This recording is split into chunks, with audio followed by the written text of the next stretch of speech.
Did our late monarch, the brilliant Queen Elizabeth II, truly never ever give interviews?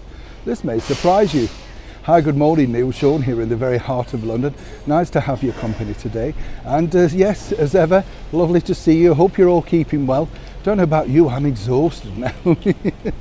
You know what it's like when you get to that point in the week where you think, is it Thursday? Is it Friday? What day is it? Do you wake up and wonder what day it is, you know? I mean, London is so strange at the moment because it's sort of awash, obviously, with people paying their respects to our wonderful late monarch.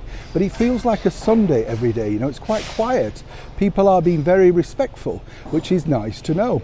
That brings me to our monarch, in fact, because a lot of people have been asking me, you know, via social media and stuff, is it true Her Majesty the Queen never really gave interviews? Well, that was the sort of perception, you know, and the reason behind that was simply this. When she first became our queen, you know, she was a lot more sort of, shall we say, media savvy than her father, because obviously he'd just grown up in the print and radio age. You know, she was really at the very start of the television age. And it was Prince Philip, really, who, as we all now know, encouraged her to allow the coronation of her to become, you know, on television. He could see that this was a great way of connecting. But on a one-to-one basis, was the Queen, of course, ever sitting down with anybody on a one-to-one? Well, not really, but here's how she got around that.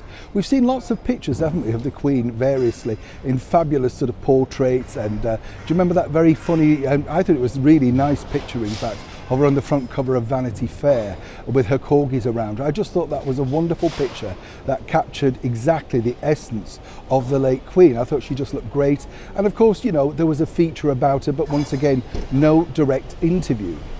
But according to a very good source, and the royals that I've sort of spoken to informally, they all told me this about Her Majesty. They basically said, of course she has opinions and thoughts and stuff like that, but the way that she transmitted her sort of messages was through, you know, things like the wearing of jewellery, the significance of the colour that she was wearing, but more importantly, she allowed those closest around her to speak for her. And it's an interesting factor when you think about it.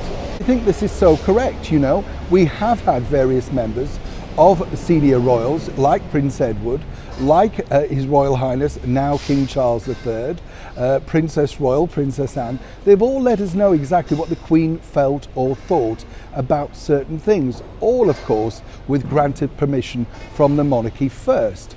And I think that's a real insight, you know, when people say, well, what was the monarch like? We didn't really know her. I think we did. We just didn't realise exactly how the message was getting across. And when you think about it, all those little snapshots, you know, with the garden parties at Buckingham Palace and things like that, and you just hear those clever little bits of, you know, chat between her and a guest or a dignitary or something. I thought that gave you a real insight into exactly the working mind of our late monarch. And more importantly, just how relatable she was to everybody. I mean, everybody knows who watches this channel knows that I just thought it was brilliant, the way that she dealt with the 45th President, Donald J. Trump, on that inspection of the guard. She just treated him as a naughty boy.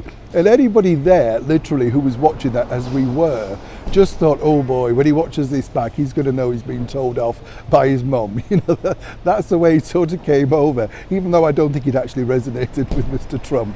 But seriously, if you've ever wanted to know how the Queen communicated, when and what about, really just re-watch some of even the very older interviews with the Duke of Edinburgh. He truly did speak on her behalf.